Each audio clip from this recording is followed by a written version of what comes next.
Hello प्यारे बच्चों, कैसे हैं आप सभी। बच्चों, आज हम स्टार्ट करेंगे अर्थमेटिक प्रोग्रेशन। ये चैप्टर आपके टर्म टू एग्जाम के लिए काफ़ी इंपॉर्टेंट होने वाला है। तो आइए हम स्टार्ट करते हैं अर्थमेटिक प्रोग्रेशन। तो इसमें हम पढ़ेंगे क्या, ये तो बता दो सर। तो पढ़ने के लिए बहुत सारी चीज़ें हैं। तो सबसे पहले हम पढ़ेंगे प्रोग्रेशन, उसके बाद पढ़ेंगे कि अर्थमेटिक प्रोग्रेशन क्या होता है, उसके बाद हम पढ़ेंगे nth term of arithmetic progression कैसे फाइंड आउट करते हैं, और उसके बाद हम पढ़ेंगे कि अर्थमेटिक प्रोग्रेशन का सम कैसे करते हैं। तो चलिए स्टार्ट करते हैं। तो हमारा सबसे पहले जो हम पढ़ने वाले हैं वो है प्रोग्रेशन। प्रोग्रेशन का मतलब होता है कि कोई भी सीक्वेंस है या सीरीज है, तो वो कुछ रूल फॉलो करती है और उस रूल को फॉलो करते हुए वो सीरीज बनाई जाती है, और उसी को बोलते हैं प्रोग्रेशन। ओके, तो यहाँ पे आपके सामने डेफिनेशन है, when a terms of sequence और series are arranged under a definite rule then they are said to be a progression. Okay, यहाँ पे प्रोग्रेशन 5 तरीके के हैं। पहला तो है अर्थमेटिक प्रोग्रेशन, जिसे एबी बोलते हो आप लोग। उसके बाद है ज्योमेट्रिक प्रोग्रेशन, जिसे आप जीपी बोलते हो। उसके बाद है अर्थमेटिक ज्योमेट्रिक प्रोग्रेशन, जिसको आप एजीपी बोलते हो। उसके बाद है हार्मोनिक प्रोग्रेशन, जिसको आप एचपी बोलते हो। उसके बाद है मिसलेनियस प्रोग्रेशन, जिसको आप एमपी बोल सकते हो। ओके, तो क्लास 10th के सिलेबस में है अर्थमेटिक प्रोग्रेशन, और इसी अर्थमेटिक प्रोग्रेशन को हमें बहुत अच्छे तरीके से पढ़ना है। और जैसा कि आपको मालूम है कि जो हमारा टर्म टू एग्जाम होने वाला है वो प्योरली डिस्क्रिप्टिव है, यानी कि आपको ऑप्शन नहीं मिलने वाले। अब आपको क्वेश्चन को सॉल्व करना है, और क्वेश्चन को कैसे सॉल्व करना है वो आपको सर बताएंगे। ओके, तो चलिए स्टार्ट करते हैं। अर्थमेटिक प्रोग्रेशन यानी कि मैं आपको बता दूं, ऐसा कोई प्रोग्रेशन जो स्टार्ट होता है।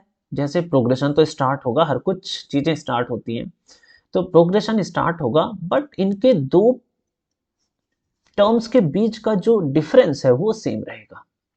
कैसे? जैसे हमने यहाँ पे लिख दिया टू का टेबल, तो टू वन जा टू, टू टू जा फोर, टू थ्री जा सिक्स, टू फोर जा एट। तो यानी कि यहाँ पे पहले और दूसरे टर्म के बीच का जो डिफरेंस है वो कितना है, टू। फिर दूसरे और तीसरे टर्म के बीच का डिफरेंस कितना है, वो है भी टू है। और तीसरे और चौथे टर्म का डिफरेंस भी क्या है, टू। यानी कि ये क्या है, एपी है। तो आपका टू का जो टेबल है वो एपी है। तो आप पूछोगे सर सिर्फ टू का टेबल एपी है क्या? नहीं बच्चों, टू का टेबल, थ्री का टेबल, किसी का भी टेबल, सारे टेबल्स क्या हैं, एपी है। एपी के एग्जाम्पल है। तो डेफिनेशन पे बात कर लें, तो arithmetic progression is defined as a series in which difference between two consecutive terms. Consecutive मतलब होता है कि लगातार। तो दो लगातार जो टर्म्स हैं उनके बीच का जो डिफरेंस है वो क्या है, कांस्टेंट है। पूरे के पूरे सीरीज में क्या होगा, दो टर्म्स के बीच का डिफरेंस क्या होगा, कांस्टेंट होगा। तो कोई भी दो टर्म्स नहीं लेने, आपको दो कॉन्जिक्यूटिव टर्म्स लेने हैं, यानी कि दो लगातार टर्म्स। जैसे आपने चौथा और पांचवा ले लिया, तो पांचवें और चौथे के बीच का जो डिफरेंस होगा वो क्या होगा, कांस्टेंट होगा। और इसी कांस्टेंट डिफरेंस को क्या बोलते हो आप, कॉमन डिफरेंस। उसको किससे डिनोट करते हो, तो आपने बोला सर इसको तो हम डी से डिनोट करते हैं। तो कॉमन डिफरेंस को डी से डिनोट कर दिया। अब इसके फर्स्ट टर्म को हम लिखते हैं A is the first term and D is the common difference. तो यहाँ पे आपने फर्स्ट टर्म में क्या लिखा, ए। सेकेंड टर्म में क्या लिखा, ए प्लस डी, यानी कि पहला टर्म ए वन हो गया।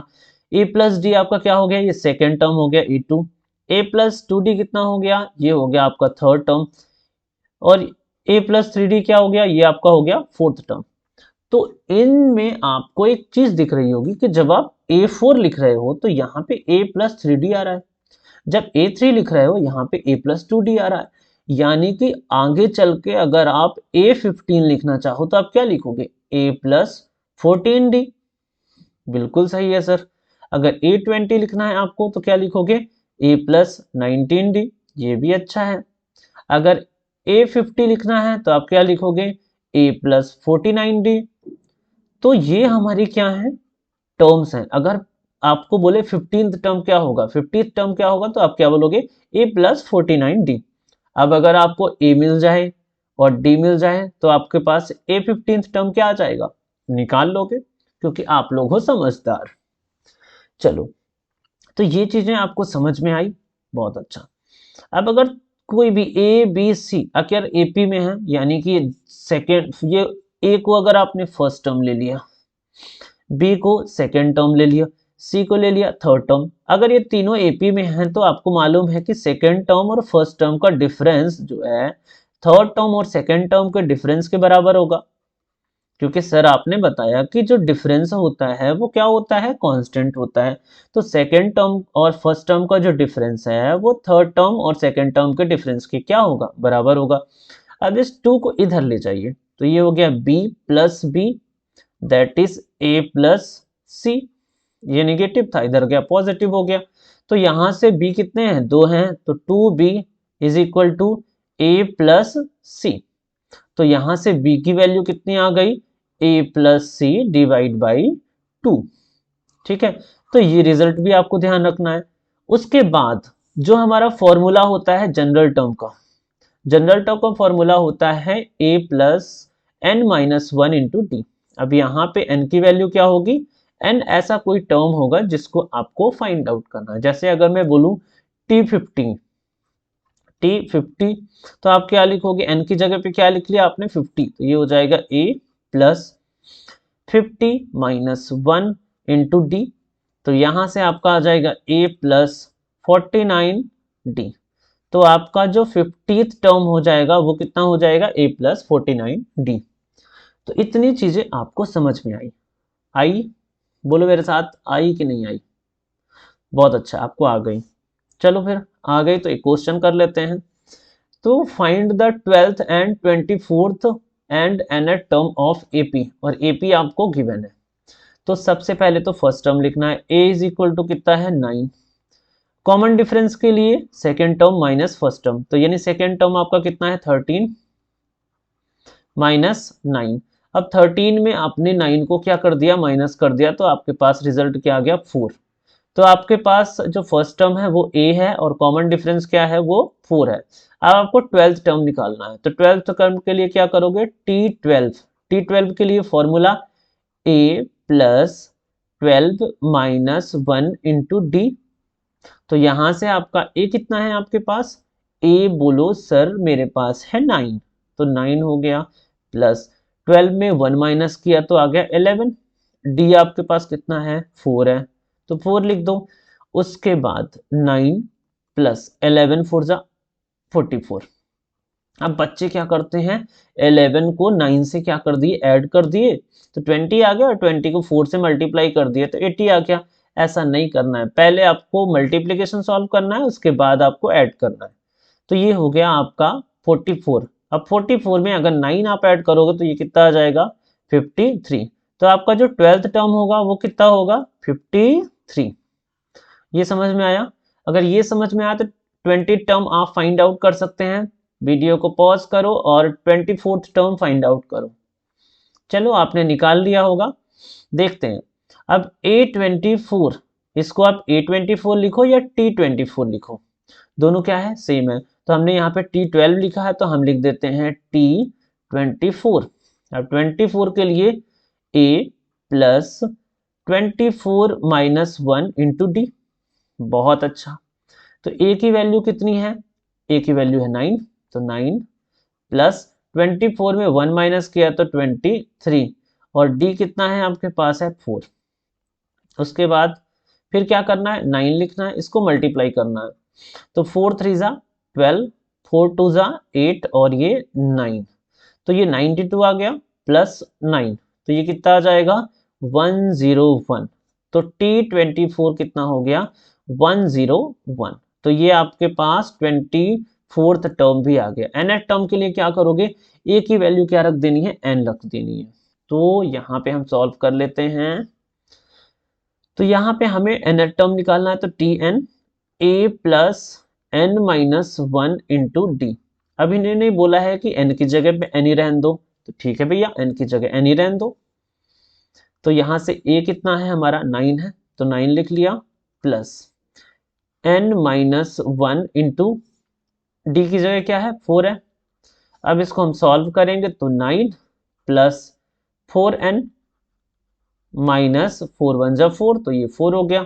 यहाँ से 9 और 4 को माइनस किया तो कितना आ गया 5, तो 5 + 4n, ये आपके पास आ गया nth टर्म। तो ये सिंपल सा क्वेश्चन था, ये आपको समझ में आया होगा। समझ में आ गया ना, बहुत बढ़िया। तो मैं आपको बता दूं, इसी क्वेश्चन में आपको निकालना है 28 टर्म, 32nd टर्म। तो ये दो चीजें आपको इस क्वेश्चन में फाइंड आउट करनी है। आपके लिए क्या है, ये वर्क है। जब तक आप प्रैक्टिस नहीं करोगे तब तक सॉल्व नहीं कर पाओगे। तो ये दो चीजें सॉल्व करो और कमेंट्स में मुझे बताओ कि 28 टर्म कितना आएगा और 32 टर्म कितना आएगा। नेक्स्ट है, which term of sequence is, ये सीक्वेंस गिवन है आपका, कौन सा टर्म इसमें 95 होगा। तो हमें तो नहीं मालूम कि कौन सा टर्म 95 होगा, तो हमने मान लिया कि nth टर्म क्या है, 95 है। nth टर्म क्या है, 95 है। तो यहां से nth term tn is equal to कितना हो जाएगा, 95। अब tn क्या है, 95 है। nth टर्म का फॉर्मूला क्या है, a + n-1 into D, that is कितना, 95। अगर इसमें आप a फाइंड आउट करो तो a आपको दिख रहा है कौन सा है, -1। तो a आपके पास कितना हो गया, -1। d की बात करो तो d कितना है, d is second term 3 minus first term, तो ये माइनस और ये -1। तो यहां से 3 + 1, तो ये कितना हो गया आपके पास 4, क्योंकि माइनस माइनस क्या हो गया, प्लस, तो +1 हो गया। तो d क्या है आपका, 4 है। तो यहाँ पे वैल्यूज पुट कर दो, तो a हो गया -1 प्लस n-1 इंटू डी की वैल्यू 4, दैट इज 95। अब इस -1 को इधर शिफ्ट कर लो, तो ये हो जाएगा n-1 into 4, that is how much, 95 में 1 ऐड किया तो कितना हो गया, 96। अब n-1 के साथ ये मल्टीप्लीकेशन में है क्या, तो इधर जाएगा तो डिवाइड हो जाएगा, तो 96 डिवाइड बाई 4। अब इसको डिवाइड करोगे तो 4 2 जा 8, ये कितना बचा, ये हो गया आपका 1 और 6, तो 4 4 जा 16, तो ये कितना आ गया 24। तो n-1 क्या हो गया 24। तो यहां से जो n होगा दैट इज, ये -1 इधर शिफ्ट हुआ तो 24 + 1, सो आंसर आपका 25। तो जो ये AP चल रही है इसका 25th टर्म जो होगा वो कितना होगा, 95। तो इस तरीके से क्वेश्चन को सॉल्व करना है। तो आपको ये क्वेश्चन, मैंने दो क्वेश्चन करवाए ना, इससे रिलेटेड क्वेश्चन को सॉल्व कर लेना, और बाकी आगे की चीजें हम नेक्स्ट वीडियो में डिस्कस करेंगे। तो मजे करो और पढ़ाई करो। Thank you very much.